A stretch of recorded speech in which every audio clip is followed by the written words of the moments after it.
Hi, welcome back to another episode with Cooking with Dave in the Kitchen, and today we're going to have us a cookies and cream smoothie. And the first thing we're going to need is some of these cold bananas. Now I got to peel these. The thing we need is 2 frozen bananas.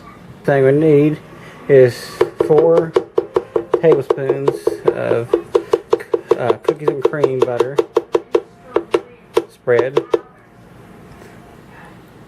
Next, you want 1/4 of a teaspoon of nutmeg. You want a cup of milk.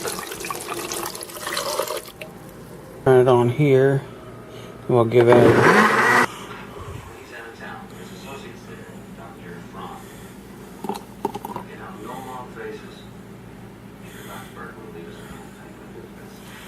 Okay.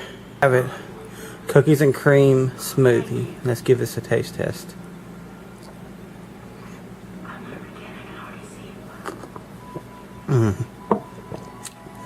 Oh my god, that is so good. I swear to God, that's so good. Thank you for watching.